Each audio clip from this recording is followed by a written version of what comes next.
Good afternoon, BookTube, YouTube. This is Johnny. I'm looking into my little viewer. It is December the 19th, 2023. It's 2:20 in the afternoon. I just finished writing on my online diary, Crooked Fingers. You know, I'm kind of cold. I don't know. I'm gonna put my shirt back on. Yeah, it's not outside. It's gray. There's snow on the ground. We have the snow plower came by this morning and scraped our driveway. It's like we just had not even an inch of snow, and the snow guy came and plowed. Basically, what he did, he scraped our driveway. That's all he did. There was no snow. It was melted by the afternoon, you know.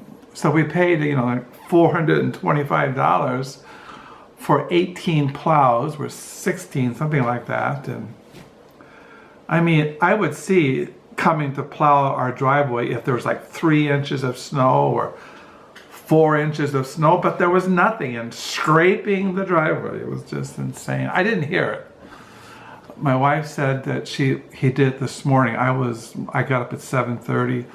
My wife got up at 4:10 in the morning. She gets up really early and reads the Bible and prays. And so anyway, so there's snow on the ground. It's cold. It's gray, but hey, I just thought I'd make a video just to stop by. It's been three days. I forgot something. I was going to show some books and I forgot. I'll be back in a minute.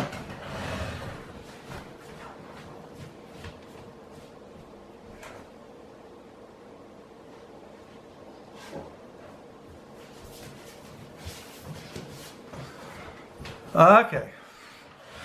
Yeah, I was going to make a video. I didn't do a Monday reads. Today is a Tuesday. And of course I'm writing in my diary, as I always do. I'm a diary writer. I'm on page 1117.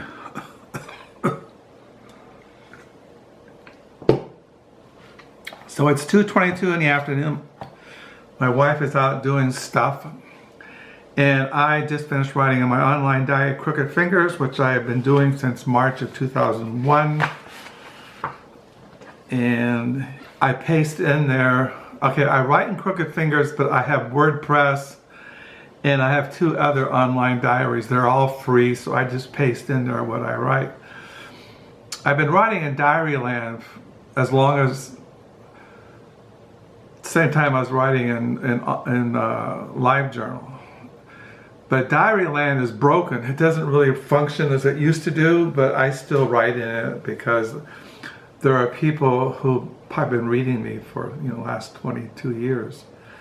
So I don't want to disappoint my readers. So yeah, so I'm writing in my diary. I wrote my online diaries, and I'm just going to talk about what I've been reading. The last couple of days, I was reading this book, I don't know, several months ago. It's called Radical History of the World by Neil Faulkner. I found out this afternoon that he died last year, in February 2022.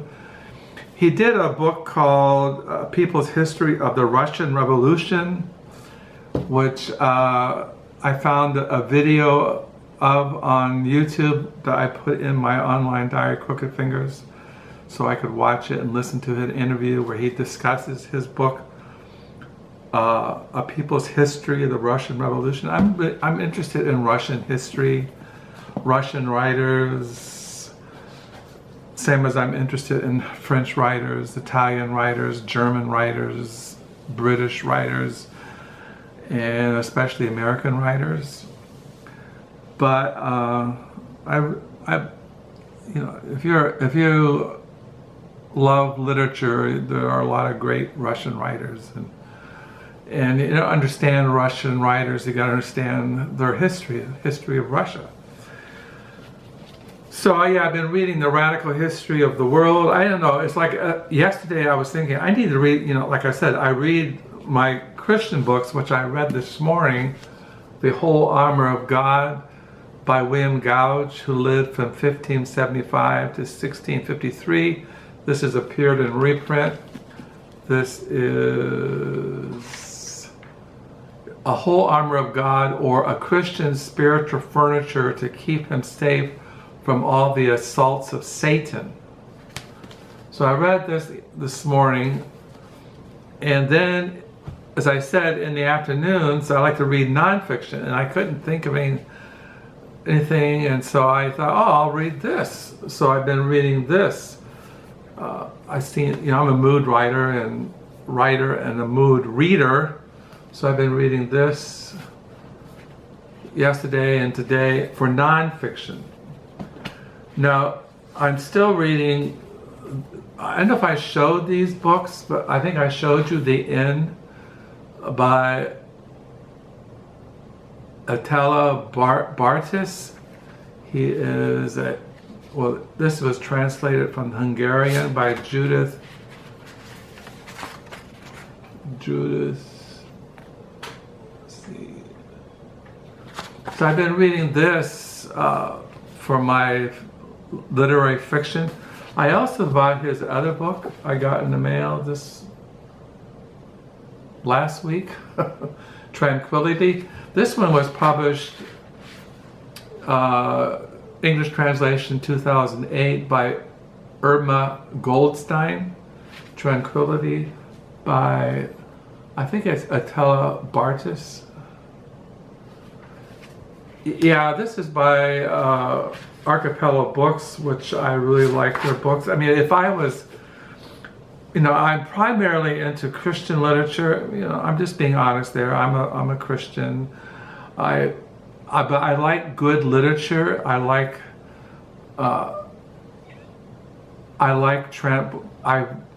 Last several years I've really gotten into books in translation, and I've read several of they published. I have other books that Archipelago Books has published, and I've always enjoyed them, found them very stimulating, interesting, thought-provoking, very well written. Of course, they're translations, but anyway, I got this one. I haven't started reading this one, but I have really enjoyed reading this one. The End says here in the flap here, The End. Nothing approximates death as closely as photography. End of quote. In a small town in communist Hungary, Andreas Sisbad's childhood comes to an abrupt end when his father returns from prison and his mother dies. In search of a new beginnings, Andreas moves with his father to Budapest, where he begins taking photographs. Through his photos, he fixes matter and memory in an attempt to defy time. An unorthodox initial encounter brings Andreas together with Eva, and they soon become entangled. Their psychosexual relationship is one of consuming passion, but also one of bitterness and resentment. The End captures in frames of language the faces and moments branded into Andreas's memory, from which a feverish collage of artistic psyche. Attila Bartis spins a radical family tapestry knotted with 20th century European historical conflict. This is an unflinching, lucid yet compassionate account of psychological devastation under authoritarianism. So yeah, I've enjoyed reading this. Now I have to be honest, there is some kind of weakness in the novel, some flaws, but it could be the translation out of Hungarian. But overall I've enjoyed reading it, and will continue to read it, and I look forward to reading Tranquility. But when it comes to fiction, I've been reading nonfiction, A Radical History of the World. Now, that's what I've been doing the last couple of days. I can't remember what last nonfiction I was reading. I did get a book. I ordered a book from Hamilton Books. John David was showing his Hamilton book haul, and Peg, the history shelf, and I go to Hamilton Books and I go through there. And a while back, I bought from Hamilton Books this biography on the painter Lucian, I think it's Lucian Freud, The Lives of Lucian Freud, The Restless Years, 1922 to 1968. This is by William Feaver. And so I bought this, and I did not know until I was at the Hamilton Books that there was a second volume, which I got in the mail yesterday. The Lives of Lucian Freud, Fame, 1968 to 2011. So I didn't know that there was a second volume. So now I have the complete. Yeah, Lucian Freud is one of my favorite painters. He was friends with Francis Bacon, who's one of my other famous painters and one of my favorite painters. I did order used from a thrift store books, a biography on Francis Bacon, which I got. It was a library withdrawal, and they were very close friends. And Francis Bacon is one of my favorite painters. And also Frank Achenbach, Francis Feaver, he wrote a biography on him, which I might buy. I have one downstairs on Frank Achenbach. But anyway, so now I have the 2-volume biography, which I plan to read someday. I like reading biographies on painters, poets, especially writers, journalists, explorers, artists. Like I just finished reading that memoir on Thorsten Moore, Sonic Life, who was in the band Sonic Youth, which disbanded due to his fooling around outside of his marriage. So yeah, that's what's going on here. Not much else. I did, like I said, I got a book by Francis Bacon coming, a biography, and I ordered some other books that I will show, used books I've come across lately. That one thing I have this kind of obsession, or kind of, if I come across a book, a novel especially, if it's over 400 to 500 pages, I'll buy it. I like big books. I like big, huge, massive novels, and I have a lot of them. I thought about doing a video showing. I don't always read them. Well, I have been reading that one, Lies and Sorcery, which I showed you, by that Italian writer from 1948. I'm still reading that. I haven't DNF'd it, but what drew me to it, not only because it was a New York Review classic book, novel, but because it was so huge. And I'm halfway through it, and I've read almost over 500 pages of it. Around that 500, it's around 700 and some pages. I kind of gave it a break and started reading this, which is around 576 pages. But you can see it's small print. This one here is 580 pages. This one is over 600 pages. So you have 600 pages, and this is like over 1,000 pages on this painter. So I like big books. I like big novels, and a lot of my Christian books are over 1,000 pages. More, sometimes thousands of pages, if you look at their collected works. So yeah, today is a Tuesday. It is the 19th. There's a lot of bowl games on, college football. So we watched football during the weekend. Monday night football last night between the Seahawks and the Philadelphia Eagles, which Eagles lost, which nobody expected. And so yeah, I've gotten over my cough somewhat, and I feel okay psychologically.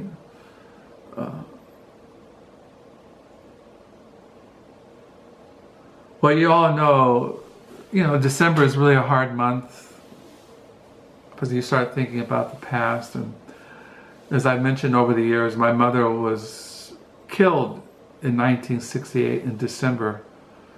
She was coming home from work and she didn't stop for an ambulance. And the ambulance smashed into her and killed her.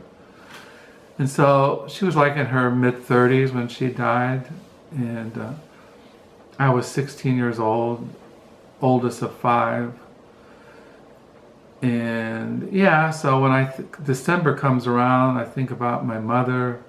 Never knew my birth father. I was born out of wedlock, so I never really had a traditional family like Carol. Carol grew up in a very traditional, conservative home here in Holland, Michigan. She grew up at the same house and went to the same elementary school and high school, and then she went into becoming a professional nurse.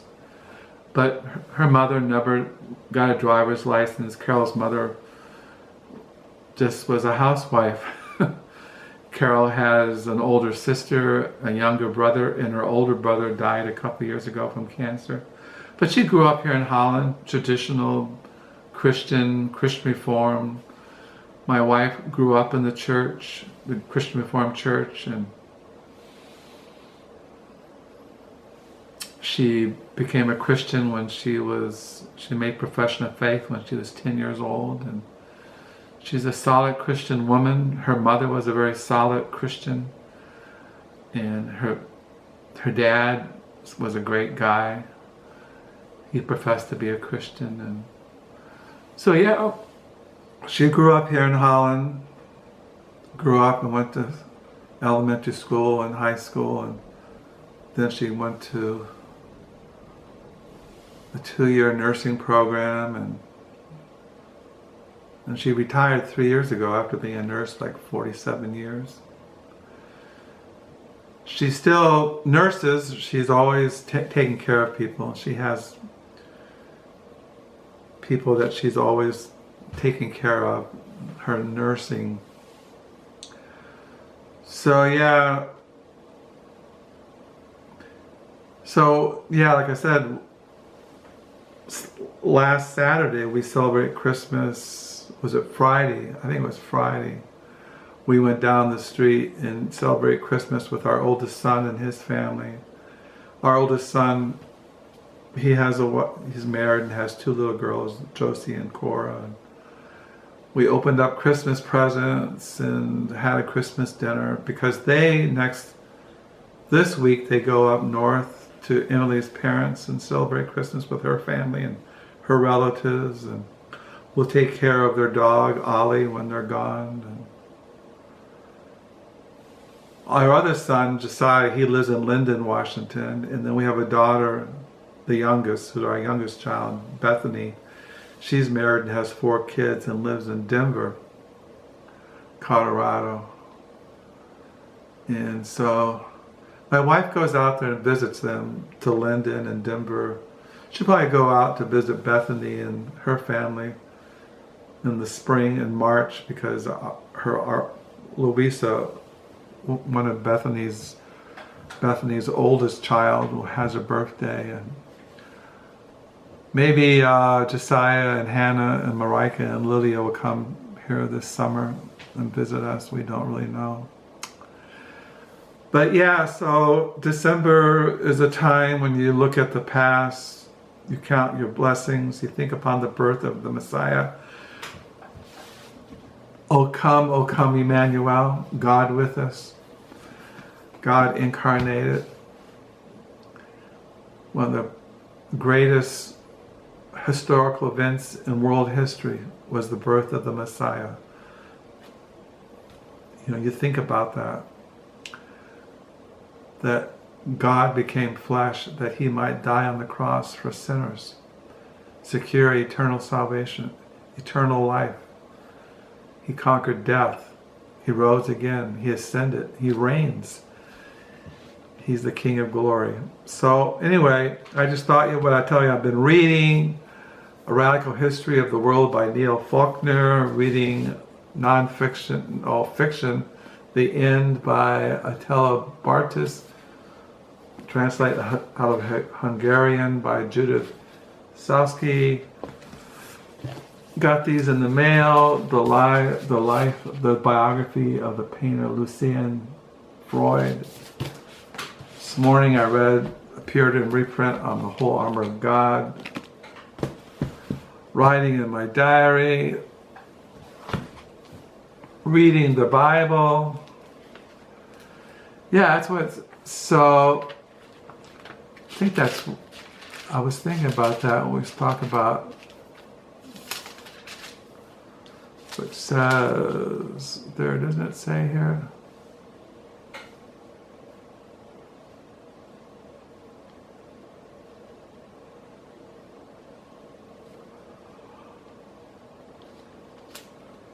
Oh, I can't remember. Anyway.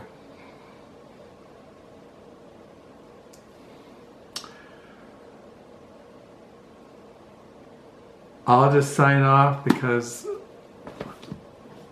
I don't speak unless I feel a flow. So I hope you had a good weekend. You have a good week. Hope you have a good Christmas. And I'll sign off. This is Tuesday Reads. This is what I'm reading, what's on my mind, what's going on here. I hope you're all doing well. Thank you for the comments. Somebody asked about that, what that means up there. It's a Greek, Eastern Orthodox. It means Christ is conqueror. I found online last night a place that I didn't know where. My son Josiah gave this to me as a present, and I was online last night, and I found a place that sells these, and I got me another one, a blue one. So you'll probably see a blue one in the future in these videos. So anyway, yes, Christ is conqueror. He conquered death. He conquered Satan, and he conquered this evil world system. And one day he'll come again, the King of glory, the second coming of Christ. He'll bring in the eternal kingdom of glory, the new creation, and he'll reign forever. And all those who have repented and put their faith in him will reign with him forever, along with the angels, the elect angels. So that's what I look forward to. And so I hope, once again, you have a good reading week, a good Christmas, and until next time, bye.